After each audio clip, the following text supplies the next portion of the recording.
Hi, I'm Varun Grover and you are watching me on Filmy Beat. I'm confident about the film कि हमने बड़ी मेहनत से बड़ी ईमानदारी से बनाई है, वो मुझे पूरा भरोसा है और जो देखेंगे उनको पसंद आएगी ये भी भरोसा है। कोई ये ना बोले कि अच्छा ये मसान वाली दुनिया है लेकिन मसान इससे बेहतर थी या ये मसान से बेहतर है या जो भी, वो कंपैरिजन ना हो। मैं चाहता हूँ कि मैं आज सोऊं तो अब सीधे उठूँ तो 23 तारीख आ जाए, मैं ये चाहता हूँ, पर वो होगा नहीं। ये सारा जो है रास्ता इससे गुजरना ही पड़ेगा कि मैं ये जो पहली फिल्म बनाऊँ ये उन सब से थोड़ी जुदा हो। गैंगस्टर फिल्म भी नहीं है ये, मसान जैसी इंटेंस रोमांस ड्रामा भी नहीं है। नई तरह के गाने हैं, नई तरह के शब्द हैं, इतने पन्ने हैं, सब मीठे गन्ने हैं, सब शक्कर पुतले हैं, सब फिट और पतले हैं, सब पक्के पक्के हैं हिसाबों में, सब अच्छी बातें हैं किताबों में। अब ये गाना है फिल्म में, सब अच्छी बातें हैं किताबों में, वालों ने भी कहा है। Hi guys, welcome to Filmy Baatein with Filmy Beat. This is Murtaza Iqbal and today I'm with a writer जिन्होंने अपनी lyrics से हमें मोह तो कर ही दिया है and now he's all set to make his directorial debut with the film All India Rank. Well, I'm talking about none other than Varun Grover who is here with us today. Hi Varun, welcome to Filmy Beat. हाय मुर्तज़ा, क्या हाल है आपके? बस ठीक, आप कैसे हो? जी बढ़िया बढ़िया। कैसी क्या आई थिंक कुछ 2 हफ्तों में फर्स्ट डायरेक्टोरियल थिएटर्स में आने वाली है, क्या फीलिंग है अभी राइट नाउ? किस वो नर्वसनेस है, एक्साइटमेंट है कि कॉन्फिडेंट है कि भाई मैंने तो अच्छी पिक्चर बनाई है? सब कुछ है एक साथ। बहुत सारा एक्साइटमेंट है, बहुत सारा नर्वसनेस है, बहुत सारे डाउट्स हैं, बहुत सारा वो एग्ज़ाम जब आप लिख रहे होते हैं और 3 घंटे का एग्ज़ाम होता है तो लास्ट के 15 मिनट में जो स्ट्रेस होता है ना कि अरे अभी तो 8 क्वेश्चन बाकी हैं, अभी वो घंटी बज जाएगी, ये पेपर छीन लेंगे, मैं थोड़ा सा जल्दी से कुछ कर दूँ और कुछ हो जाए, कहीं से टाइम थोड़ा स्लो डाउन हो जाए, तो वो सारी फीलिंग्स हैं। So it's a lots of feelings. My first film तो और ज़्यादा मुझे पता ही नहीं है इन चीज़ों से कैसे डील करना है। First time I am actually sitting down for a day of interviews, तो ये आज तक मैंने नहीं किया है। बहुत सारी फिल्मों में काम किया है as a writer, lyrics writer, but वहाँ पे generally you get a few phone call and you do the interview, या कोई पैनल डिस्कशन हो गया तो हो गया, but this kind of a thing, all of it is very new, all of it is very exciting. I am confident about the film कि हमने बड़ी मेहनत से बड़ी ईमानदारी से बनाई है, वो मुझे पूरा भरोसा है। लोग देखेंगे और जो देखेंगे उनको पसंद आएगी ये भी भरोसा है।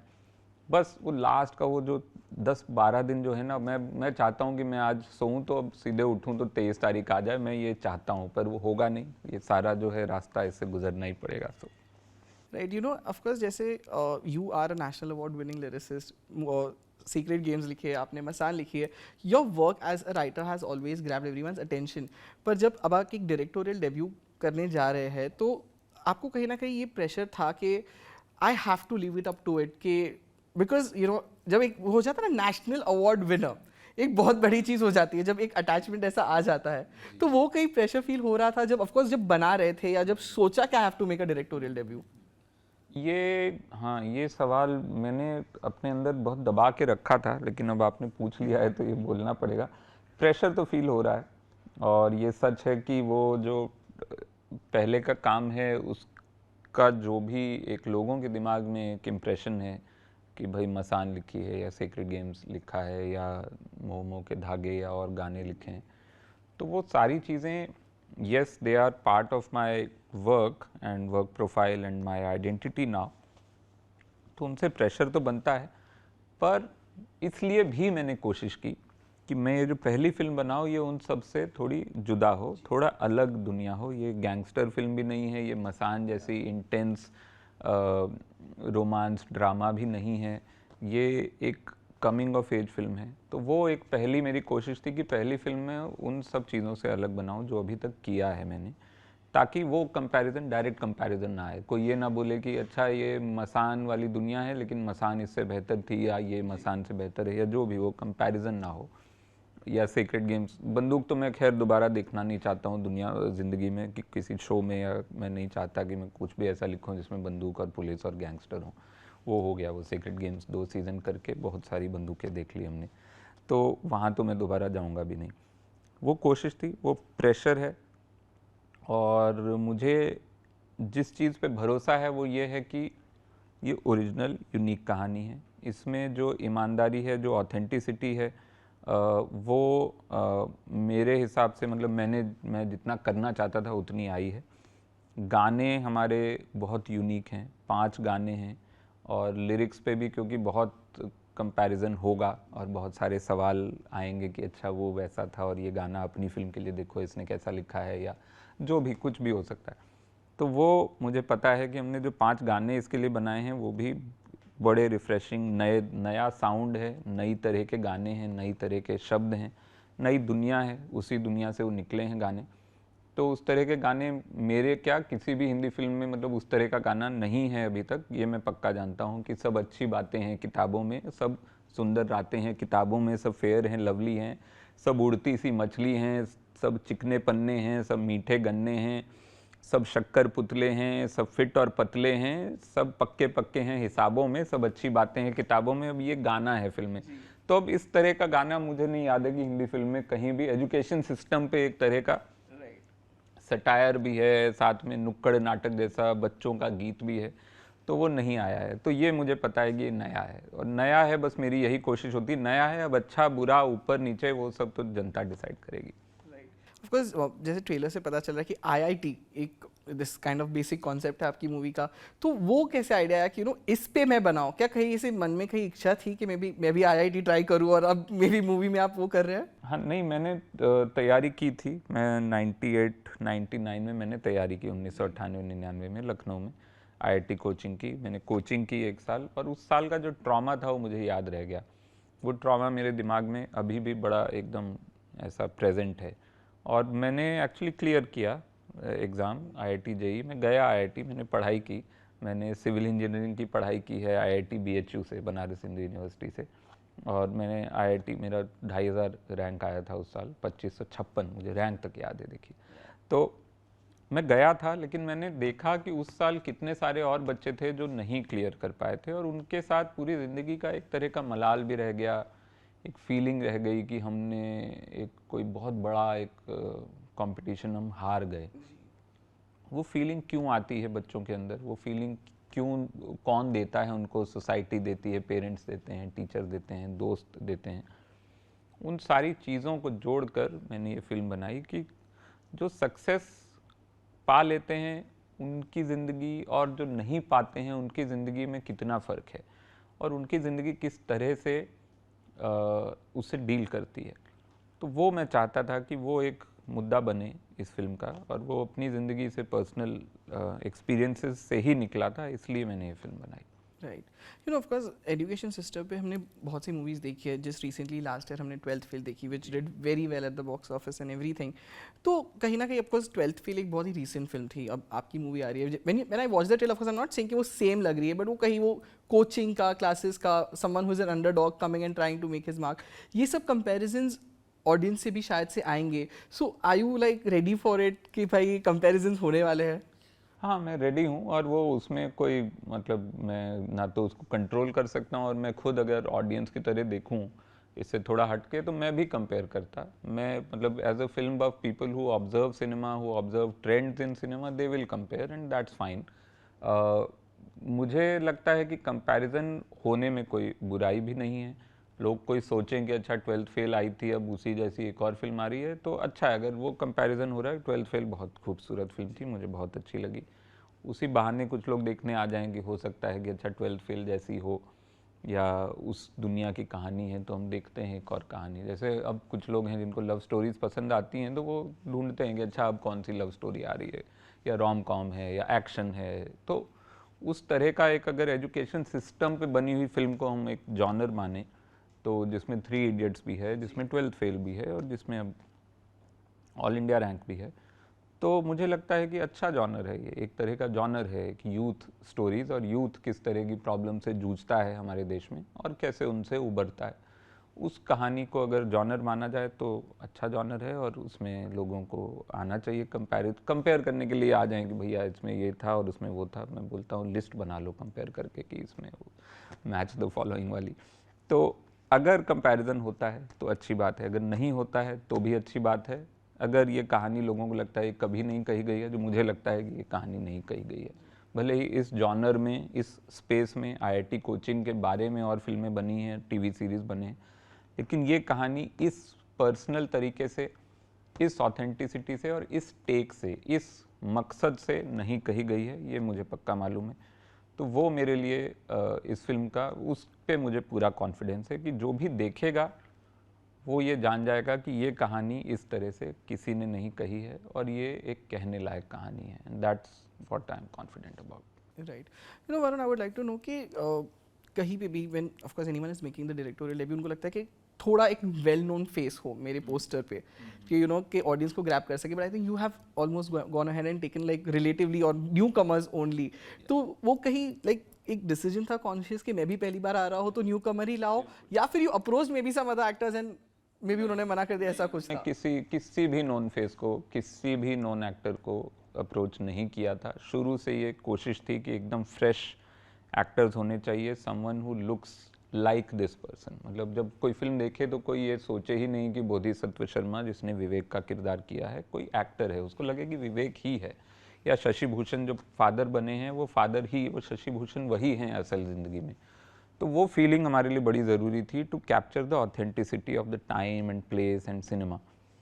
दूसरा कॉन्फिडेंस यहाँ से आया कि जब फिल्में हैं जैसे मसान, अब मसान के पोस्टर पे विक्की कौशल, श्वेता त्रिपाठी, ऋचा चड्ढा। अब ऋचा चड्ढा को ऑफ कोर्स वो गैंग वासेपुर से लोग जानते थे, लेकिन फिल्म का एक बहुत बड़ा हिस्सा और पोस्टर पे बहुत बड़ी जगह विक्की कौशल और श्वेता त्रिपाठी की थी, जो उस समय उससे पहले किसी ने नहीं देखा था। And that film became calling card for Vicky, for me, for Shweta, for Neeraj Ghaywan the director. कितने सारे लोगों को उस फिल्म से एक सफ़र उनका शुरू हुआ है। एंड पीपल नाउ, अब इस फिल्म का ट्रेलर विक्की ने लॉन्च किया और उसको ऑलरेडी उसके कुछ 6 मिलियन व्यूज़ हो चुके हैं इंस्टाग्राम पे, और विक्की आज बहुत बड़ा स्टार है। बट शुरुआत हुई थी मसान से, उस पोस्टर से जहां उनको कोई नहीं जानता था। तो हमारा भी सपना है कि आज से 6 साल, 8 साल, 10 साल बाद बोधिसत्व शर्मा किसी की फिल्म का ट्रेलर लॉन्च करेंगे और उसके 10 मिलियन व्यूज़ हो जाएंगे क्योंकि बोधि ने शेयर किया है। So that is what we wanted to do with this film. I am a newcomer, I should not at all be very of working with newcomers. मैं भी पहली बार काम कर रहा हूँ, बहुत लोग मुझ पर भरोसा कर रहे हैं, तो मैं भी न्यू कमर्स पे भरोसा करता हूँ, करना चाहता हूँ। तो इस फिल्म में सिनेमेटोग्राफर जो हैं अर्चना घांगरेकर, उनकी पहली फिल्म है। प्रोडक्शन डिज़ाइनर प्राची देशपांडे, उनकी पहली फिल्म है। कंपोज़र मयूख मैनाक, उनकी पहली फिल्म है। बोधिसत्व शर्मा और समता सुदीक्षा जो दोनों लीड एक्टर हैं, उनकी पहली फिल्म है एज लीड्स। तो बहुत सारे न्यू कमर हैं, तो हमको लगा कि सब न्यू कमर मिलके बनाएंगे तो एक नई एनर्जी रहेगी, एक फ्रेश विजुअल दिखेंगे, फ्रेश फेसेस दिखेंगे, फ्रेश प्रोडक्शन डिज़ाइन और एक नया नज़रिया मिलेगा। तो वो हमारे लिए ज़रूरी था और उस पर हमने काम किया। Right, you know of course शुरुआत तो ऑल इंडिया रैंक से हो रही है, but what kind of cinema you really want to explore maybe in future? क्या आपका एक विजन होगा कि यू नो अभी ये बनाया है, may be next will be a big commercial film? क्या कभी ऐसा कुछ सोचा है कि किस तरीके से आगे बढ़ना है as a director? Of course big commercial मतलब अब दो तरह के बिग कॉमर्शियल होते हैं। एक है जो कि यश चोपड़ा साहब बनाते थे, जो कि बिग होता था लेकिन उसमें एक रियलिज्म का हिस्सा भी होता था। अगर उनकी फिल्में मतलब जो मुझे बहुत पसंद हैं, लम्हे है या उससे पहले जाएं तो सिलसिला है या कभी कभी है, तो वो वाला बिग कॉमर्शियल मुझे पसंद है जिसमें कि ड्रामा है, इमोशन है, प्यार मोहब्बत रिलेशंस की कहानी है। एक और जो नया बिग कॉमर्शियल जो पिछले साल बहुत चला, जो मुझे देखने में बड़ा मज़ा आया, पठान और जवान खास करके बहुत मज़ा आया वो फिल्में देखने में। बट उस तरह का बिग कॉमर्शियल शायद मैं केपेबल भी नहीं हूँ बनाने के, ना ही मुझे बहुत इंटरेस्ट है वो बनाने में। लेकिन मैं चाहूँगा आगे जाते हुए as a filmmaker to make more urban stories, to make more urban youth, Indian youth की कहानियाँ, relatable contemporary drama of their lives. हो सकता है थ्रिलर हो सकता है रोम कॉम हो सकता है सिंपल ड्रामा हो किसी मुद्दे पर। बट मैं इस स्पेस में बड़ा कंफर्टेबल हूँ। अपने समय को और अपने मुल्क को समझने की जो कहानियाँ हैं और उनको समझ के सामने पेश करना एक नज़रिए के साथ, वो मुझे बड़ा पसंद है। तो मैं चाहूँगा कि उस तरह की फिल्में बने। राइट, यू नो वरुण, जैसे आपने कहा कि now you have become a director, तो फर्स्ट टाइम आप ये बैठ के इंटरव्यू कर रहे हैं, कहीं ना कहीं आपको लगता है that writers and lyricist also should be given that much of importance by the makers? जैसे आज अगर एक यूट्यूब पे गाना आता है तो मूवी का नाम होगा, गाने का नाम होगा, एक्टर एक्ट्रेस का होगा, एंड समटाइम्स रैपर्स के नाम आ जाते हैं, बट लिरिसिस्ट का नाम ऊपर नहीं होता. Do you think that now makers should start giving writers and their lyricist the same importance? बिल्कुल, बल्कि अभी पिछले महीने ये फिल्म आई है, इसी महीने आई है, नहीं हो गया पिछला महीना, मेरी क्रिसमस आई, जिसमें मैंने गाने लिखे, श्री राम राघवन साहब की फिल्म थी. और उसके भी जब गाने आए तो मुझे लड़ना पड़ा कि मेरा नाम क्यों नहीं है यूट्यूब पे. यूट्यूब में जब गाना आया है उसमें सबका नाम है, और सबका होना चाहिए भाई, एक्टर्स का, डायरेक्टर का, कंपोज़र का, लेकिन लिरिक्स राइटर का नहीं है. और वो म्यूज़िक कंपनी को मुझे 3-4 बार उनको मैसेज करना पड़ा, फ़ोन करना पड़ा, 7-8 दिन मैंने फॉलो किया, तब जाके उन्होंने एक एहसान की तरह या जो भी कह लें, उन्होंने दे दिया कि ठीक है आप ले लीजिए नाम. लेकिन लड़ना पड़ता है आज की तारीख में भी, जो बहुत अनफॉर्चुनेट है, क्योंकि राइटर्स, लिरिक्स राइटर्स, क्रिएटर्स, सब तरह के, दे डिज़र्व इक्वल रिस्पेक्ट. अगर राइटर नहीं होगा तो फिल्म कैसे बनेगी, आप बताइए. आप ठीक है, बहुत 100 करोड़ की फिल्म है और 500 करोड़ कमा रही है, लेकिन किसी ने उसको लिखा है तभी कमा रही है ना. अगर उसमें वो डायलॉग नहीं होंगे कि बाप से, बेटे से बात करने से पहले बाप से बात कर, अगर ये डायलॉग इतना बड़ा डायलॉग है, अगर वो डायलॉग के राइटर को आप इज़्ज़त नहीं देंगे, या किसी भी तरह के जो भी अच्छे डायलॉग्स हमको याद हैं हमेशा से इतनी बड़ी बड़ी फिल्मों के, तो डायलॉग लेखक, लेखिका जो हैं उनकी इज़्ज़त बहुत ज़रूरी है. And I hope the culture changes. आवाज़ उठा रहे हैं हम लोग, एज SWA जो स्क्रीन राइटर्स एसोसिएशन है वो भी आवाज़ उठा रहा है. लिरिक्स राइटर्स थ्रू IPRS जो रॉयल्टी का हमारा एक बॉडी है, इंडियन परफॉर्मिंग राइट्स सोसाइटी, वो भी आवाज़ उठा रहे हैं. तो लड़ाई चल रही है, लेकिन ये रोज़ की लड़ाई है. हर रोज़ हमको अपने हक के लिए लड़ना ही पड़े. यू कांट बी कॉम्प्लेसेंट कि अच्छा अब उन्होंने बोल दिया हम देंगे तो वो दे देंगे. वो नहीं देंगे. आपको फिर उठ के फिर बोलना पड़ेगा कि भाई मैं आपके साथ 15 साल से काम कर रहा हूँ, अभी फिर मुझे फ़ोन करके 4 बार बोलना पड़ता है कि मेरा नाम दे दो लिरिक्स राइटिंग में. तो ये है. अब इस फिल्म में तो ये किस्मत है मेरी कि मैं ही राइटर हूँ, मेरी लिरिक्स राइटर हूँ.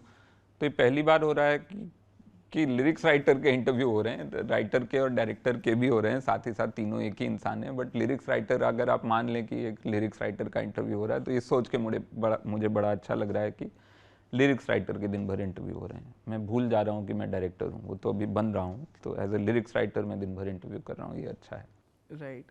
So Varun, it was really lovely chatting with you. All the best for All India Rank. I'm really looking forward for the film, and thank you so much for being with us. Thank you.